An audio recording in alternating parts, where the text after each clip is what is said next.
Hello everyone, Radhe Radhe. आज हम लोग पीवाईक्यू सीरीज 6 के लेक्चर नंबर 3 का रिवीजन करने वाले हैं। तो पहले क्वेश्चन से शुरू करते हैं।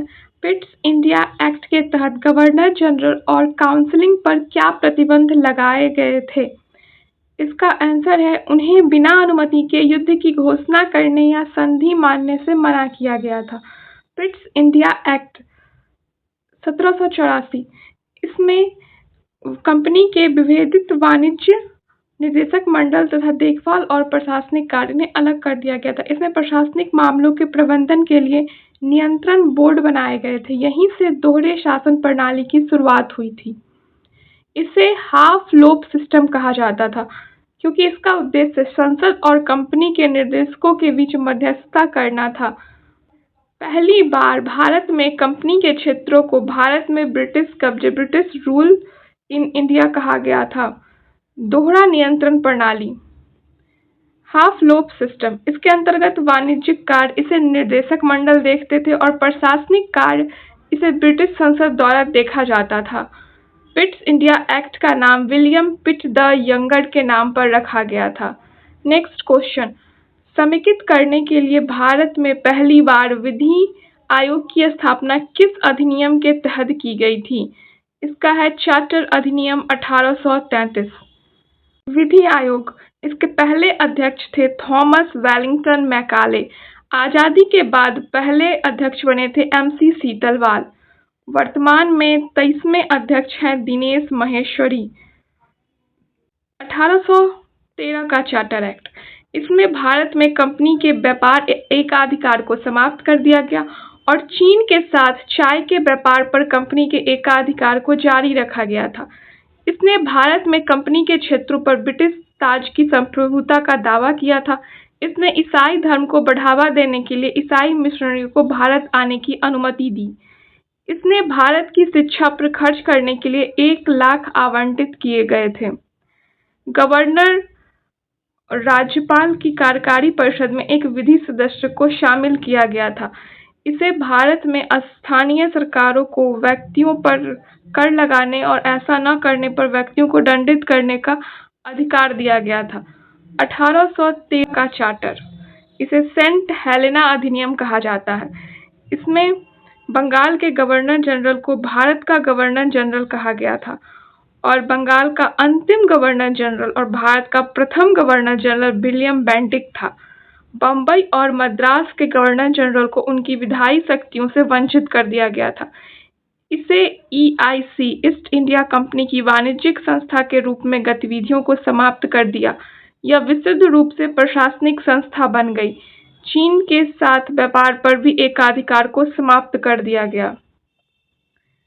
इसमें भारतीय कानूनों को समेकित और संहिताबद्ध करने के लिए भारतीय विधि आयोग की स्थापना का प्रावधान किया। इसने सिविल सेवकों के चयन के लिए खुली प्रतियोगिता की प्रणाली शुरू करने का प्रयास किया। ताज का शासन, भारत सरकार अधिनियम 1858, जिसे रानी की घोषणा के नाम से भी जाना जाता है। इस भारत के प्रथम राज्य सचिव बने थे स्टेनले।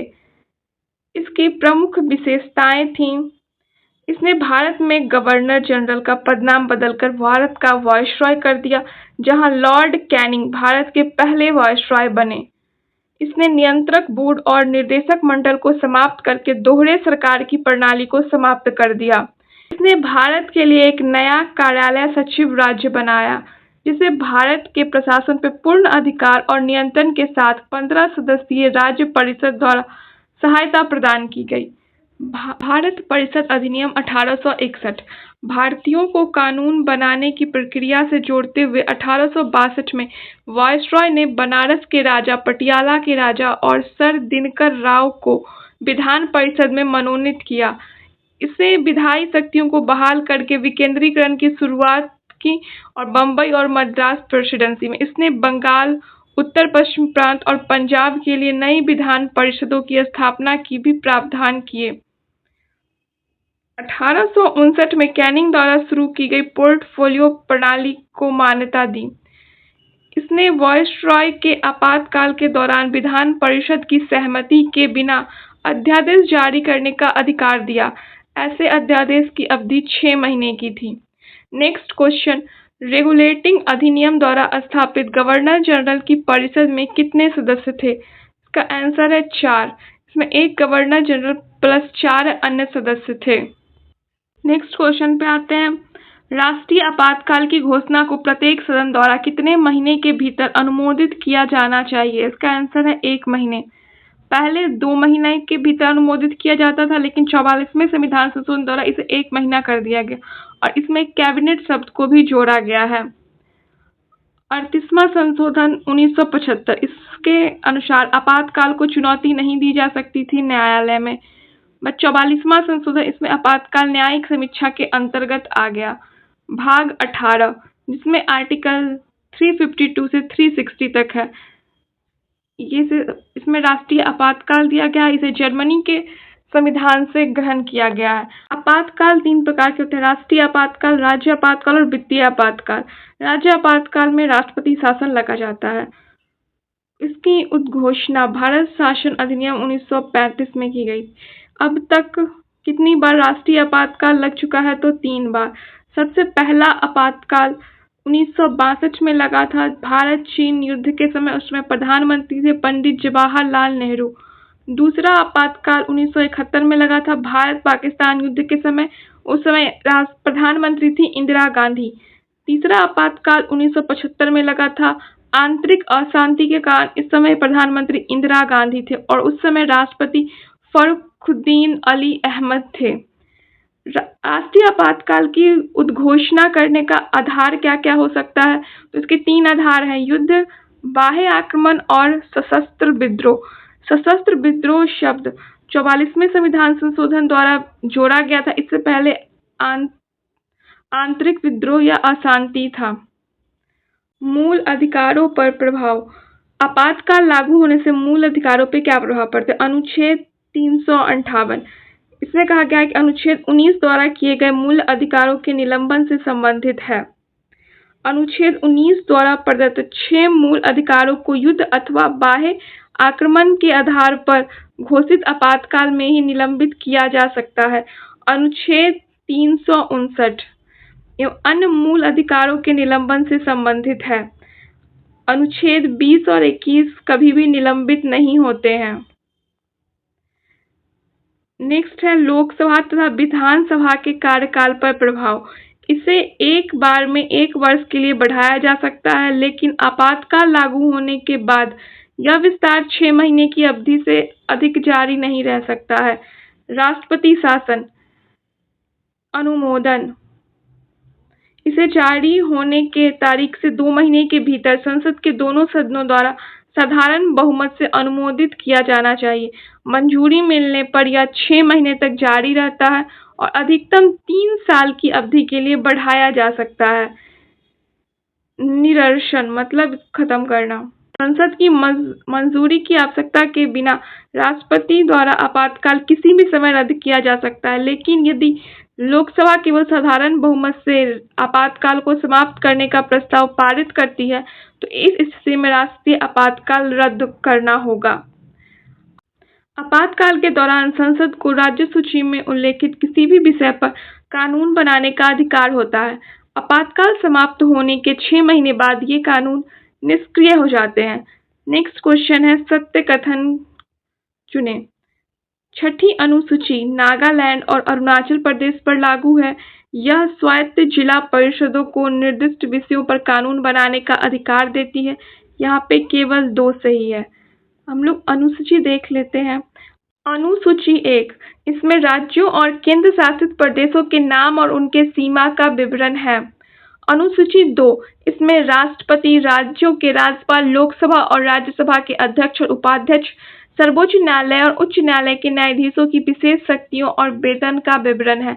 अनुसूची 3, इसमें राष्ट्रपति और उपराष्ट्रपति को छोड़कर अन्य सभी अधिकारियों के शपथ और प्रतिज्ञान है। अनुसूची 4, इसमें राज्यों और केंद्र शासित प्रदेशों के लिए राज्यसभा की सीटों का आवंटन है। अनुसूची 5, इसमें अनुसूचित जाति क्षेत्रों और अनुसूचित जनजातियों के प्रशासन और नियंत्रण के कानूनी विवरण है।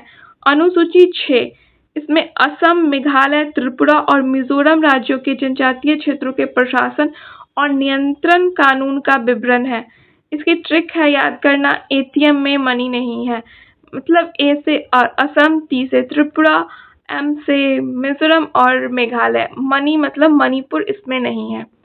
अनुसूची 7, यह संघ और राज्य सरकार की शक्तियों की सूची। इसमें संघ सूची, राज्य सूची और समवर्ती सूची आता है।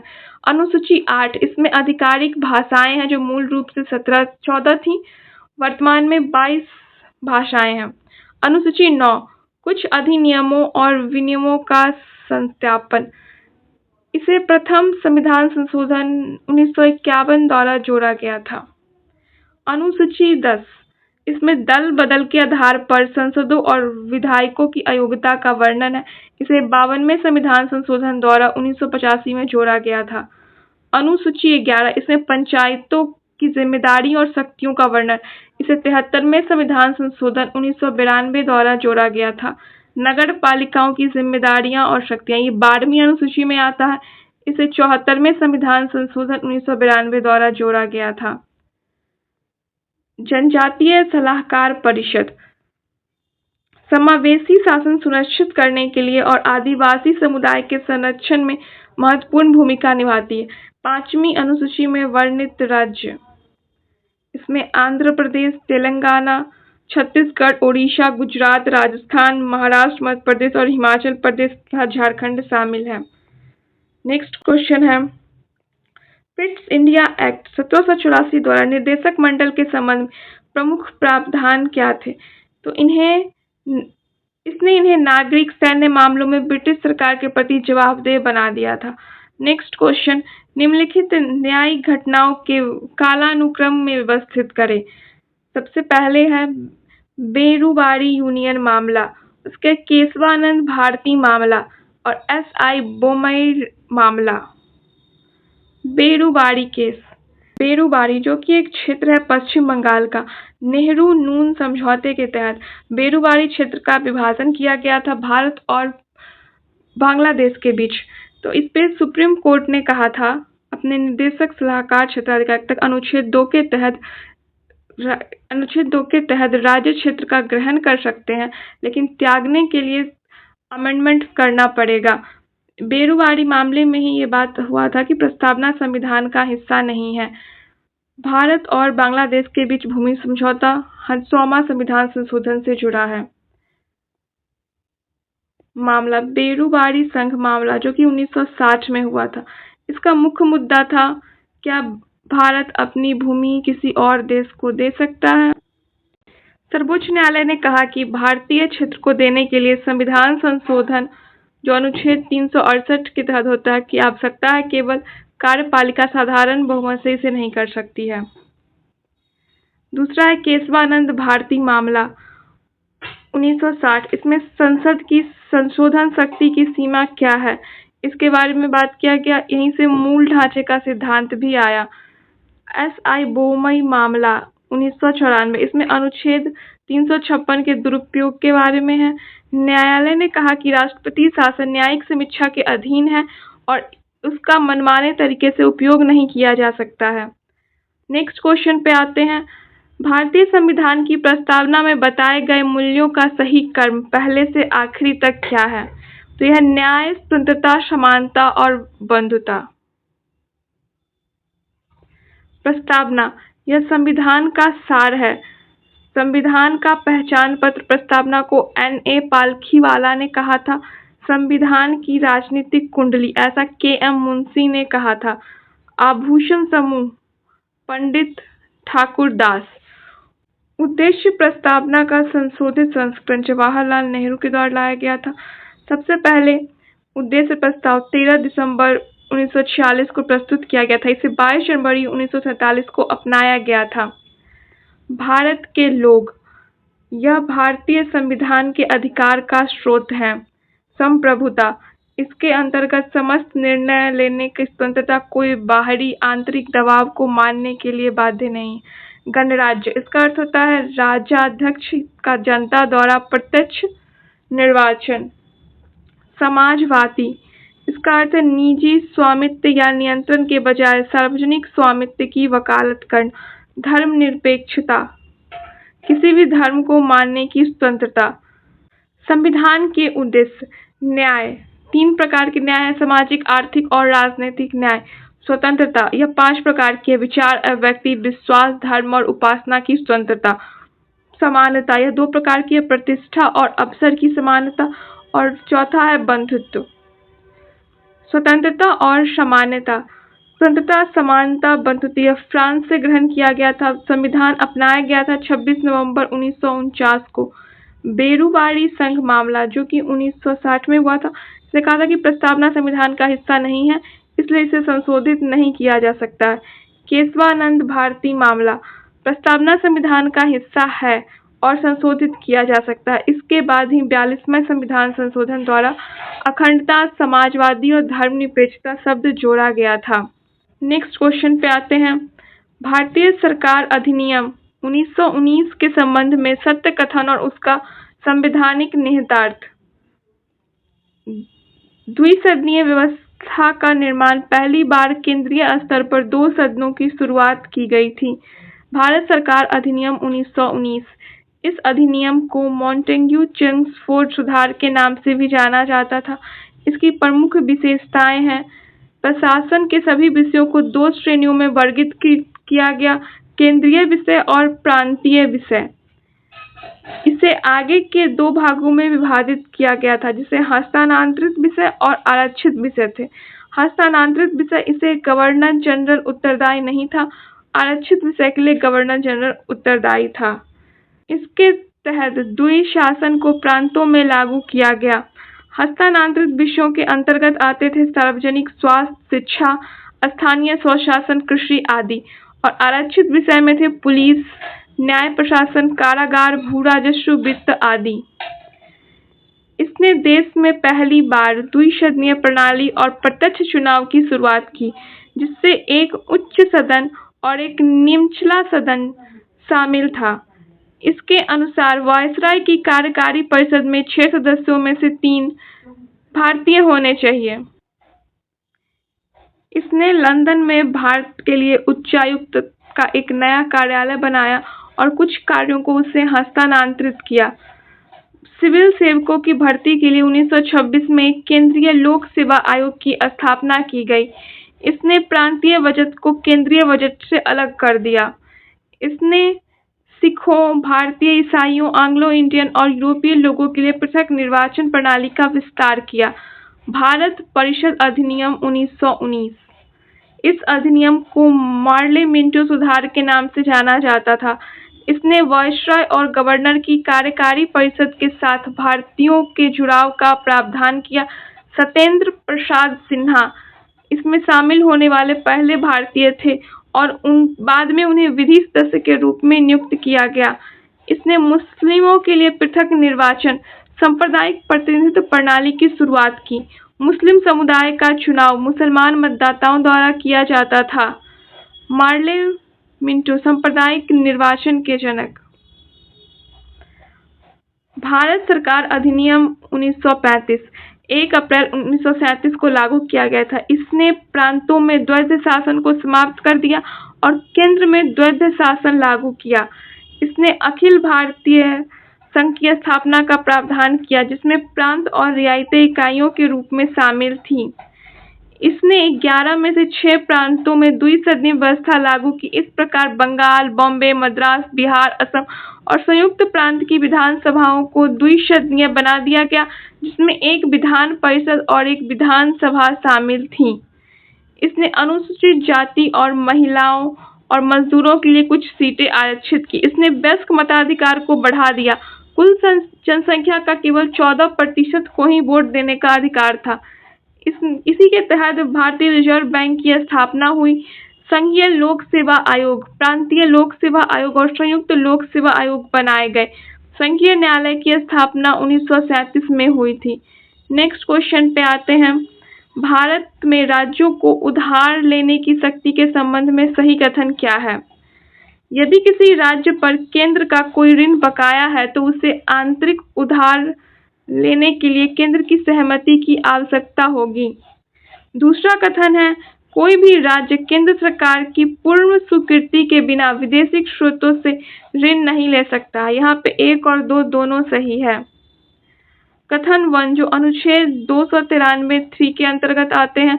अनुच्छेद 293 राज्यों द्वारा उधार लेने के संबंध में है। नेक्स्ट क्वेश्चन, भारतीय संविधान के अंतर्गत राजनिधियों के संबंध में सही कथन कौन सा है? राज्य की संचित निधि को अनुच्छेद 266 के अंतर्गत परिभाषित किया गया है। राज्य की आकस्मिक निधि का संचालन राज्यपाल द्वारा राज्य विधानमंडल द्वारा बनाए गए नियमों के अनुसार किया जाता है। यहाँ पे 1 और 2 दोनों सही है। अनुच्छेद 266 इसे भारत और राज्यों की संचित समेकित निधि एवं सार्वजनिक खातों के बारे में बताया गया है। संसद के बिना सहमति के सरकार पैसा नहीं निकाल सकती है। अनुच्छेद 114 इसमें विनियोग विधेयक है। विनियोग विधेयक भारत की संचित निधि से धन निकालने के लिए अधिकृत करने के लिए प्रयुक्त किया जाता है। अनुच्छेद 266 भारत की संचित निधि, इसमें व्यय 2 प्रकार के होते हैं, आरोपित व्यय और व्यय बनाया गया किया गया मेड फॉर। यह मतदान योग्य होता है जिसमें सिर्फ लोकसभा में मतदान होता है। आरोपित व्यय मतदान योग्य नहीं होता है, इसमें वेतन शामिल होते हैं राष्ट्रपति, उपराष्ट्रपति, सीजीआई आदि के। अनुच्छेद 267 इसमें भारत की आकस्मिक निधि है। यह राष्ट्रपति के हाथों में होती है और राज्य में राज्यपाल के हाथों में होती है। राष्ट्रपति तथा वित्त सचिव द्वारा संचालित होता है। सार्वजनिक धन का संरक्षक या नियंत्रक एवं महालेखा परीक्षक होता, जिससे संबंधित आर्टिकल 148 है। नेक्स्ट क्वेश्चन, संघ राज्य समन्वय बनाए रखने में अनुच्छेद 263 की क्या भूमिका है? यह अंतर राज्य परिषद की ढांचा प्रदान करता। अंतर राज्य परिषद यह प्रत्येक 5 साल में राष्ट्रपति द्वारा गठित किया जाता है। पहली बार 1990 में सरकारीय आयोग की सिफारिश पर गठित किया गया था। इसमें प्राइम मिनिस्टर प्लस 6 कैबिनेट मंत्री प्लस सभी राज्यों के मुख्यमंत्री प्लस सभी यूटीज के मुख्यमंत्री शामिल होते हैं। अनुच्छेद 307 इसमें संसद अंतर्राज्यीय व्यापार एवं वाणिज्य से संबंधित मामले के निपटाने के लिए प्राधिकरण नामित कर सकती है। नेक्स्ट क्वेश्चन है, किस संविधान संशोधन में राज्यों के लिए स्थानीय स्वशासन की इकाइयों के रूप में पंचायती राज संस्थानों की स्थापना करना अनिवार्य बना दिया गया था? 73वां संविधान संशोधन इसे स्थानीय ग्रामीण सरकार को संवैधानिक स्थिति प्रदान की। भाग 20 जो संविधान संशोधन से संबंधित है, इसे संबंधित आर्टिकल है 368 दक्षिण अफ्रीका से ग्रहण किया गया है। 74वां संशोधन इसमें नगर पालिकाएं आती हैं। भाग 9A अनुच्छेद 243 से 243 ZG तक है। 12वीं सूची के अंतर्गत आता है। इसमें 18 विषय शामिल है। 44वां संविधान संशोधन इसके तहत संपत्ति के अधिकार को मौलिक अधिकार से हटा दिया गया। इसमें कहा गया कि राष्ट्रपति एक बार सिफारिश को लौटा सकता है। इसमें आपातकाल को न्यायालय में चुनौती दी जा सकती है। पंचायती राज लागू करने वाला पहला राज्य राजस्थान का नागौर था। दूसरा आंध्र प्रदेश। पंचायत का विकास सबसे पहले बलवंत राय मेहता समिति बनी थी। इसने 3 स्तरीय पंचायती व्यवस्था का सुझाव दिया, जिसमें ग्राम स्तर पर ग्राम पंचायत, ब्लॉक स्तर पर पंचायत समिति और जिला स्तर पर जिला परिषद। अशोक मेहता समिति यह 2 स्तरीय पंचायत का सुझाव दिया था, जिसमें जिला परिषद और मंडल पंचायत थी। तीसरी संस्था है LM सिंघली समिति। इसने पंचायती राज संस्थानों को संवैधानिक दर्जा देने की मांग। अन्य समितियां हैं थुंगल समिति और गडगिल समिति। ये दोनों समितियां 1988 में बनी थी। 73वां संविधान संशोधन यह भाग 9 अनुच्छेद 243 से 243 को और अनुसूची 11 243 इसमें परिभाषा है। 243A इसमें ग्राम सभा के बारे में है। 243B इसमें पंचायतों का गठन है। C इसमें पंचायत की संरचना है। D इसमें आरक्षण के बारे में है। E इसमें पंचायत की अवधि है। F में योग्यता है, न्यूनतम आयु 21 वर्ष। G पंचायत की शक्ति, अधिकार और जिम्मेदारियां। H कर लगाने की शक्ति और पंचायत निधि। I इसमें वित्त आयोग का गठन के बारे में है। J इसमें पंचायत के खाते और लेखा समिति। K इसमें पंचायत का चुनाव। L में केंद्र शासित प्रदेशों में लागू M इसमें कुछ क्षेत्रों में लागू नहीं है, उनके बारे में है। N में 243 N इसमें वर्तमान कानूनों एवं पंचायत की नियंत्रण। 243 O इसमें चुनाव संबंधी मामलों में न्यायालय के हस्तक्षेप से वर्जित किया गया। पैसा अधिनियम 1996 यह भारतीय संविधान के भाग 9 के प्रावधानों को भारत की अनुसूचित क्षेत्र जो 5वीं अनुसूची में वर्णित है का विस्तार करता है। मौलिक अधिकारों और डीपीएसपी के बारे में सत्य कथन कौन सा है? मौलिक अधिकार न्यायोचित है लेकिन डीपीएसपी नहीं है। अनुच्छेद 37 डीपीएसपी प्रकृति में गैर न्याय संगत होते हैं, शासन के लिए ये मौलिक है। मौलिक अधिकार यह भाग 3 में है, अनुच्छेद 12 से अनुच्छेद 35। इसे अमेरिका से ग्रहण किया गया था। इसे भारतीय संविधान का मैग्ना कार्टा कहा जाता है। राजनीतिक लोकतंत्र लागू करना इसका कार्य है। भारत के नीति निर्देशक सिद्धांत यह भाग 4 में अनुच्छेद 36 से 51 के अंतर्गत आता है। यह सामाजिक आर्थिक लोकतंत्र की स्थापना में मददगार होता है। समानता का अधिकार इससे जुड़े आर्टिकल है आर्टिकल 14 से 18। स्वतंत्रता का अधिकार 19 से 22। शोषण के विरुद्ध अधिकार आर्टिकल 23 और 24। धार्मिक स्वतंत्रता का अधिकार आर्टिकल 25 से 28। संस्कृति एवं शिक्षा संबंधी अधिकार आर्टिकल 29 और 30 और संवैधानिक उपचारों का अधिकार आर्टिकल 32 में दिया गया है। अनुच्छेद 50 संविधान के किस भाग का हिस्सा है? यह राज्य के नीति निर्देशक सिद्धांत का हिस्सा है। नीति निर्देशक सिद्धांत को 3 भागों में बांटा जाता है। सामाजिक आर्थिक सिद्धांत जिसके अंतर्गत आर्टिकल 38, 39, 39A, 41, 42, 43, 43A और 47 आते हैं। दूसरा है गांधीयन सिद्धांत जिसके अंतर्गत आर्टिकल 40, 43, 43B, 46, 47 और 48 आते हैं।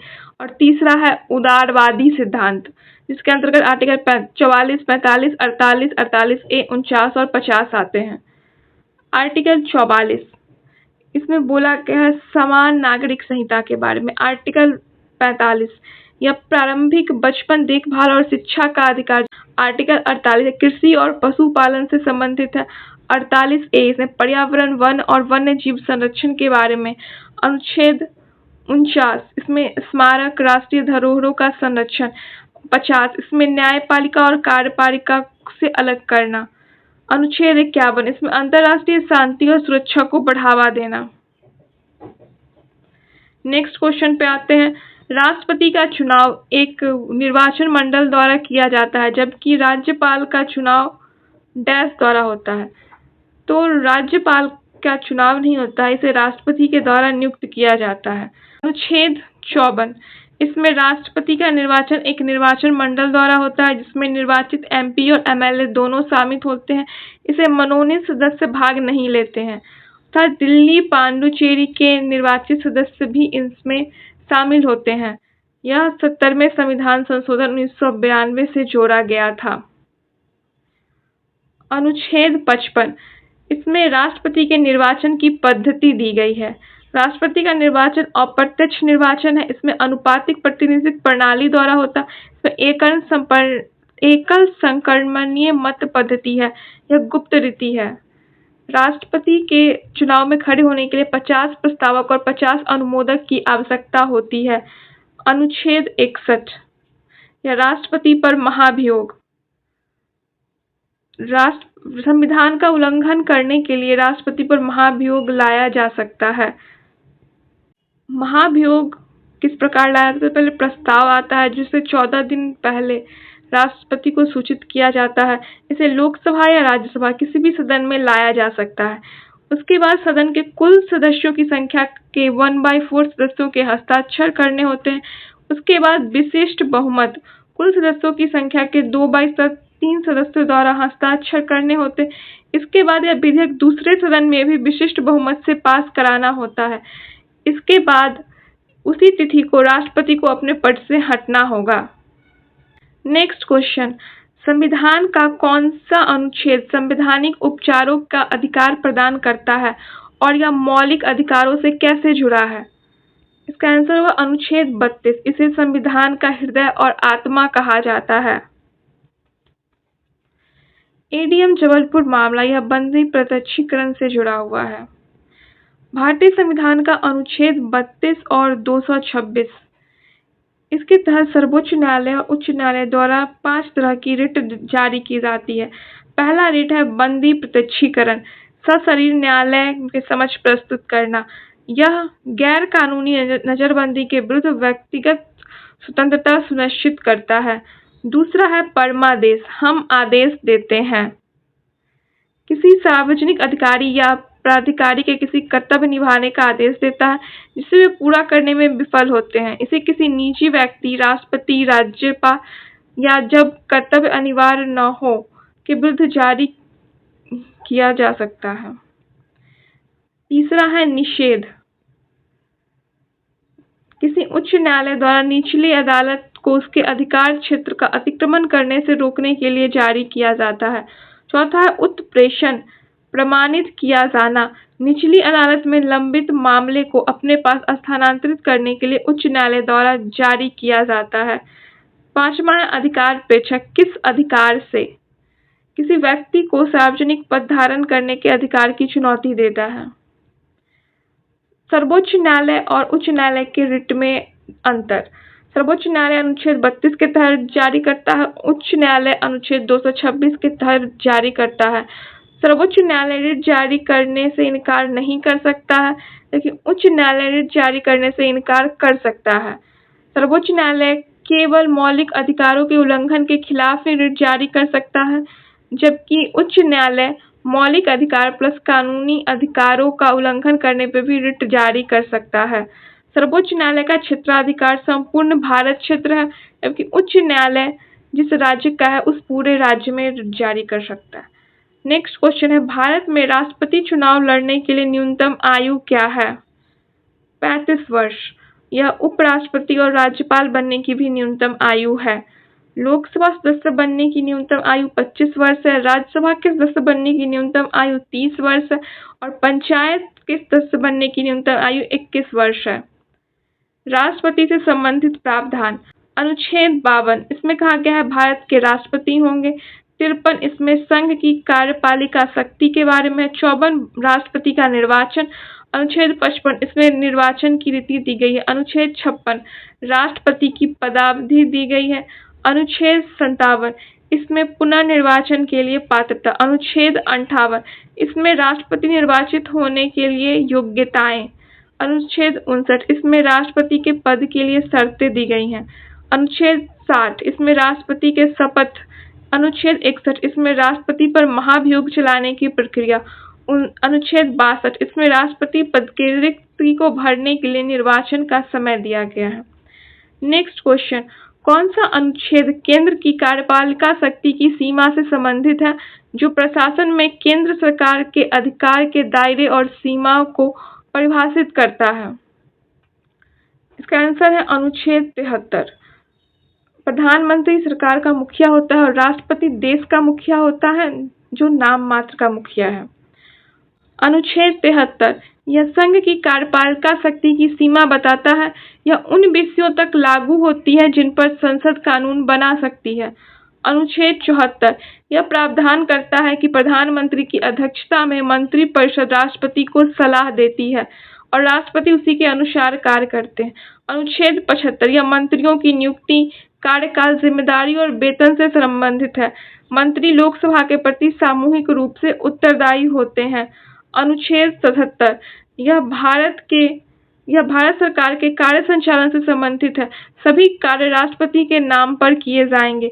अनुच्छेद 78 यह प्रधानमंत्री का कर्तव्य दिया गया है, जिसके अंतर्गत प्रधानमंत्री का कर्तव्य होगा संघ के मामलों के प्रशासन और कानून के प्रस्ताव के संबंधित मंत्रिपरिषद के सभी निर्णय के बारे में राष्ट्रपति को सूचित करना। संघ के मामले के प्रशासन और कानून के प्रस्ताव से संबंधित ऐसी जानकारी प्रस्तुत करने जिसे राष्ट्रपति मांग सकते हैं। यदि राष्ट्रपति की आवश्यकता हो तो किसी भी मामले को मंत्रिपरिषद के विचारार्थ प्रस्तुत करना होगा जिस पर किसी मंत्री द्वारा निर्णय लिया गया है, लेकिन जिस पर परिषद द्वारा विचार नहीं किया गया है। PM is the linchpin of government, ऐसा नेहरू जी ने कहा था। प्रधानमंत्री, मंत्रिपरिषद और राष्ट्रपति के बीच एक लिंक का काम करता है। पुलिस शक्तियों के मनमाने उपयोग जैसे हिरासत, अत्याचार या अवैध विरासत से रोकने के दिशा निर्देश किस संस्था द्वारा जारी किए जाते हैं? इसका आंसर है सर्वोच्च न्यायालय। DK बसु बनाम बंगाल राज्य सरकार मामला 1997। गिरफ्तार करते वक्त समय पालन किए जाने वाले विशिष्ट दिशा निर्देश दिए। राष्ट्रीय महिला आयोग, इसकी स्थापना 1992 में हुई थी 1990 के अधिनियम के द्वारा। राष्ट्रीय मानवाधिकार आयोग, इसकी स्थापना 1993 के अधिनियम द्वारा हुई थी। केंद्रीय अन्वेषण ब्यूरो CBI, यह गैर विधिक निकाय है। नेक्स्ट क्वेश्चन, राज्यसभा के सदस्य का चुनाव अनुपातिक प्रतिनिधित्व के आधार पर किस देश से लिया गया है? इसका उत्तर है दक्षिण अफ्रीका। भारतीय संविधान के स्रोत या भारतीय संविधान की उधार ली गई विशेषताएं। ब्रिटिश के संविधान, इससे भारत की संसदीय स्वरूप को लिया गया है।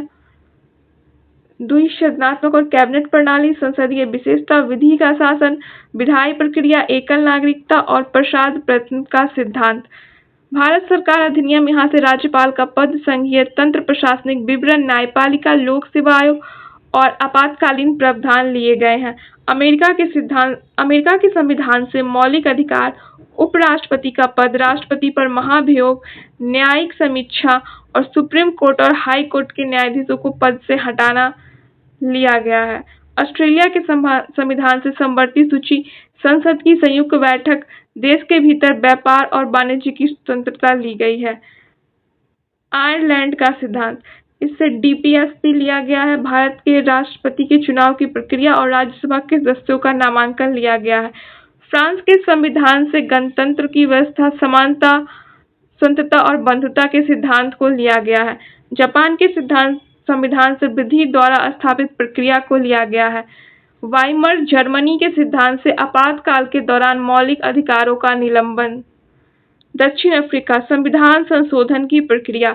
कनाडा के संविधान से सशक्त केंद्र के साथ संघीय व्यवस्था, अवशिष्ट शक्तियां केंद्र में निहित होंगी।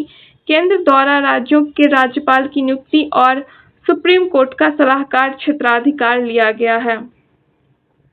नेक्स्ट क्वेश्चन, किस अनुच्छेद के तहत राज्यपाल मुख्यमंत्री और अन्य मंत्रियों को पद की शपथ दिलाता है और उन्हें राज्य के कार्यकारी जिम्मेदारियां कानूनी रूप से संभालने की अनुमति देता है? अनुच्छेद 164। अनुच्छेद 163, राज्यपाल को सलाह देने के लिए मुख्यमंत्री की अध्यक्षता में मंत्रिपरिषद होती है। कुछ मामले में राज्यपाल विवेकाधिकार से कार्य कर सकता है। अनुच्छेद 164, यह राज्य मंत्रियों की नियुक्ति, कार्यकाल और जिम्मेदारी से संबंधित है। मुख्यमंत्री की नियुक्ति राज्यपाल करता है और मंत्री विधानसभा के प्रति उत्तरदायी होते हैं। अनुच्छेद 165, यह राज्य के महाधिवक्ता के बारे में है, जो राज्य का सबसे बड़ा विधिक अधिकारी होता है। अनुच्छेद 167, यह मुख्यमंत्री के कर्तव्यों को बताता है। यह राज्यपाल को सरकार के निर्णयों और प्रशासनों की जानकारी दे। नेक्स्ट क्वेश्चन है, कौन सा अनुच्छेद राज्यपाल की विवेकाधीन शक्तियों को रेखांकित करता है, जो उन परिस्थितियों को निर्दिष्ट करती है जहां राज्यपाल मंत्रिपरिषद की सलाह के बिना स्वतंत्र रूप से कार्य कर सकता है? अनुच्छेद 163। अनुच्छेद 153, यह बताता है कि प्रत्येक राज्य के लिए एक राज्यपाल होगा। एक व्यक्ति एक से अधिक राज्य का राज्यपाल हो सकता है। अनुच्छेद 154, यह राज्य की कार्यपालिका शक्ति राज्यपाल में निहित होती है, जिसे वह स्वयं या अधिकारियों के माध्यम से प्रयोग करता है। अनुच्छेद 163, मुख्यमंत्री की अध्यक्षता में मंत्रिपरिषद राज्यपाल को सलाह देती है। कुछ मामले में राज्यपाल विवेकाधिकार से कार्य कर सकते हैं। अनुच्छेद 167, यह मुख्यमंत्री के कर्तव्यों को बताता है कि वह राज्यपाल को प्रशासन और निर्णयों की जानकारी दे। नेक्स्ट क्वेश्चन है, किस अनुच्छेद के तहत राज्य में चुनाव कराने की जिम्मेदारी चुनाव आयोग को सौंपी गई है? सबसे पहले चुनाव आयुक्त थे सुकुमार सेन। चुनाव आयोग भाग 15 अनुच्छेद 324 से 329 तक है। यह अस्थायी और स्वतंत्र निकाय है। पंचायतों एवं नगर पालिकाओं का चुनाव राज्य चुनाव आयोग करवाता है। इससे संबंधित आर्टिकल है 243 के। 25 जनवरी 1950 मतदाता दिवस के रूप में मनाया जाता है। चुनाव आयोग इसके द्वारा कराए जाते हैं लोकसभा, राज्यसभा, राष्ट्रपति, राज्य विधानमंडल और उपराष्ट्रपति के चुनाव।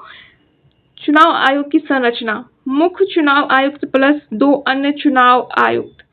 मूलतः एक सदस्यीय निकाय था। शक्ति और कार्य: राष्ट्रपति द्वारा इसके सदस्य चुने जाते हैं। राष्ट्रपति के प्रसाद पद पे रहते हैं। पदकाल 6 वर्ष या 64 वर्ष की आयु जो पहले हो जाए। वेतन उच्चतम न्यायालय के जज के समान होता है। अनुच्छेद 324 चुनाव का अधीक्षण, निर्देशन और नियंत्रण चुनाव आयोग में निहित होता है। अनुच्छेद 325 कोई भी व्यक्ति धर्म, जाति, लिंग के आधार पर किसी विशेष मतदाता सूची में शामिल होने या शामिल होने का दावा करने के लिए अयोग्य नहीं होता। अनुच्छेद 326 लोक प्रतिनिधित्व अधिनियम। अनुच्छेद 327 विधानमंडल के चुनाव के संबंध में प्रावधान करने की संसद की शक्ति। अनुच्छेद 328 किसी राज्य के विधानमंडल की ऐसे विधानमंडल के लिए चुनाव के संबंध में प्रावधान करने की शक्ति। अनुच्छेद 329 चुनावी मामलों में अदालतों के हस्तक्षेप पर रोक।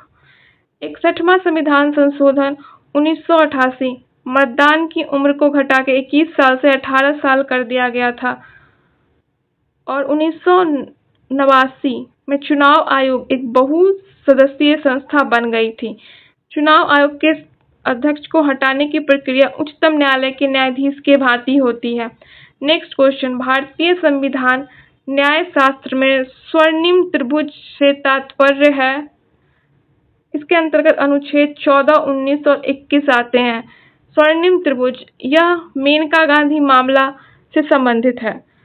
अनुच्छेद 19 इसमें बोलने की स्वतंत्रता के संबंध में कुछ अधिकार दिए गए हैं, जो 6 तरह की स्वतंत्रता दी गई है। पहला है 19(1)(a) भाषण एवं अभिव्यक्ति की स्वतंत्रता का अधिकार। 19(1)(b) शांतिपूर्ण तथा हथियार रहित सम्मेलन का अधिकार। 19(c) संघ, संगम तथा सहकारी समिति बनाने का अधिकार। 19(1)(d) भारत के राज्य क्षेत्र में घूमने का अधिकार। 19(1)(e) भारत के राज्य क्षेत्र में बसने का अधिकार। 19(1)(f) इसमें संपत्ति का अधिकार था, जिसे 44वें संविधान संशोधन द्वारा हटा दिया गया। 19(1)(g) कोई भी व्यवसाय, वृत्ति या आजीविका का अधिकार। अनुच्छेद 19 का 2 इसमें कुछ उचित प्रतिबंध दिए गए हैं। प्रतिबंध लगाए जा सकते हैं भारत की संप्रभुता और अखंडता, मानहानि, राज्य की सुरक्षा, सार्वजनिक व्यवस्था, न्यायालय की अवमानना, शालीनता एवं नैतिकता आदि के आधार पर। नेक्स्ट क्वेश्चन है लाभ का पद शब्द जिसका उपयोग संसद सदस्यों की अयोग्यता निर्धारित करने के लिए किया जाता है, जो कुछ ऐसे पद धारण करते हैं जो स्वतंत्रता को प्रभावित कर सकते हैं, किस संवैधानिक अनुच्छेद के तहत उल्लेखित है। इसका उत्तर है अनुच्छेद 102। अनुच्छेद 102 संसद सदस्यों की अयोग्यता। इसके तहत यदि वह भारतीय सरकार या किसी राज्य सरकार के अधीन किसी लाभ का पद धारण करता है, या यदि वह मानसिक रूप से विक्षिप्त है और सक्षम न्यायालय द्वारा ऐसा घोषित किया गया है, यदि वह अनुमोदित दिवालिया है, यदि वह भारत का नागरिक नहीं है या स्वेच्छा से विदेशी नागरिकता ग्रहण की है, यदि वह संसद द्वारा बनाए गए किसी कानून के तहत अयोग्य घोषित किया गया है। कोई व्यक्ति संसद के किसी भी सदन का सदस्य होने के लिए अयोग्य हो जाएगा यदि वह 10वीं अनुसूची के तहत अयोग्य है। 10वीं अनुसूची दल बदल से संबंधित है। इसका अंतिम निर्णय लोकसभा का अध्यक्ष लेता है। इसे 52वें संविधान संशोधन द्वारा 1985 में जोड़ा गया था। दल बदल के तहत अयोग्यता: यदि सदस्य स्वेच्छा से उस पार्टी की सदस्यता छोड़ देता है जिसके टिकट पर वह निर्वाचित हुआ, यदि वह अपनी पार्टी के निर्देशों के विपरीत वोट करता है, यदि कोई निर्दलीय सदस्य किसी राजनीतिक दल में शामिल हो जाता है, या फिर यदि कोई मनोनीत सदस्य 6 महीने के बाद किसी पार्टी में शामिल हो जाता है। इसमें अपवाद है 91 संविधान संशोधन द्वारा, अगर 2/2 सदस्य किसी और पार्टी में मिल जाए तो। अनुच्छेद 105 संसद और सदनों की शक्ति एवं उनके सदस्यों और समितियों की शक्तियां, विशेष अधिकार आदि। इसमें संसद में बोलने की आजादी होगी। इसके तहत संसद के किसी भी सदस्य संसद में अपने द्वारा कही गई किसी बात या दिए गए वोट के संबंध किसी भी अदालत में किसी भी कार्रवाई के लिए उत्तरदायी नहीं होंगे। संसद के प्रत्येक सदन के सदस्यों की शक्ति, विशेष अधिकार और उन्मुक्तियां समय समय पर संसद द्वारा परिभाषित की जाएंगी। इनके खिलाफ कोई नागरिक कार्रवाई नहीं की जाएगी। नेक्स्ट क्वेश्चन है, किस प्राधिकरण के पास किसी उच्च न्यायालय के अधिकार क्षेत्र को किसी केंद्र शासित प्रदेश तक विस्तारित करने की शक्ति है, जिससे वह केंद्र शासित प्रदेश किसी मौजूदा उच्च न्यायालय की न्यायिक प्राधिकार के अंतर्गत आ जाता है? यह शक्ति संसद के पास है अनुच्छेद 230 के तहत। अनुच्छेद 231 इसमें कहा गया है 2 या 2 से अधिक राज्यों के लिए एक सामान्य उच्च न्यायालय की स्थापना।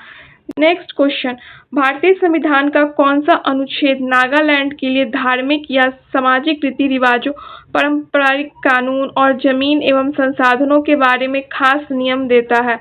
अनुच्छेद 371A। अनुच्छेद 371 ये कुछ राज्यों को विशिष्ट शक्ति और प्रावधान प्रदान किए गए हैं। इसमें अनुच्छेद 371 या महाराष्ट्र और गुजरात के लिए विशेष प्रावधान है। अनुच्छेद 371A इसमें नागालैंड के लिए है। 371B Assam, 371C Manipur, 371D इसमें आंध्र प्रदेश और तेलंगाना है। 371 का E इसमें आंध्र प्रदेश के विश्व केंद्रीय विद्यालय की स्थापना। 71 का अनुच्छेद 371F सिक्किम के लिए विशेष प्रावधान। G में मिजोरम है। 371H में अरुणाचल प्रदेश के लिए विशेष प्रावधान किए गए हैं। 371I इसमें गोवा के लिए विशेष प्रावधान और 371J इसमें कर्नाटका के लिए विशेष प्रावधान किए गए हैं। किस रिट का शाब्दिक अर्थ है आदेश, अर्थात किसी व्यक्ति को अपने कर्तव्य के पालन करने के लिए आदेश देना। इस रिट का नाम है परमादेश। नेक्स्ट क्वेश्चन, भारत का राष्ट्रगान संविधान सभा द्वारा कब अपनाया गया था? 24 जनवरी 1950 को। संविधान सभा इसमें 389 सीटें थी, जिसमें कि 296 सीटें निर्वाचित सदस्यों की थी और 93 सीट मनोनीत सदस्यों जो रियायतों से आए थे उनके लिए थी। पहली बैठक संविधान सभा की 9 दिसंबर 1946 को हुई थी, जिसमें 211 सदस्य उपस्थित थे। 13 दिसंबर 1946 इस दिन उद्देश्य प्रस्ताव प्रस्तुत किया गया था जवाहरलाल नेहरू के द्वारा। संविधान का सुलेखकर्ता हिंदी में वसंत कुमार वैद्य द्वारा किया गया और अंग्रेजी में प्रेम बिहारी नारायण राय जादा द्वारा। चित्रकला या नरेंद्र लाल बोस के द्वारा किया गया। राष्ट्रीय ध्वज अपनाया गया 22 जुलाई 1947 को। राष्ट्रीय ध्वज का डिजाइनर थे पिंगली वेंकैया। राष्ट्रमंडल की सदस्यता ली मई 1949 में। राष्ट्रीय गीत और राष्ट्रीय गान इसको अपनाया गया 24 जनवरी 1950 को और भारत के पहले राष्ट्रपति बने डॉक्टर राजेंद्र प्रसाद। संविधान सभा का प्रतीक चिन्ह था हाथी। 26 नवंबर 1949 इस दिन कुछ प्रावधान लागू किए गए थे, जिनमें था नागरिकता, चुनाव और अस्थायी संसद। इसी के साथ आज का हमारा लेक्चर खत्म होता है। आपको कैसा लगा कमेंट में ज़रूर बताएं और लेक्चर पसंद आया तो लाइक, शेयर एंड सब्सक्राइब करें। Thank you.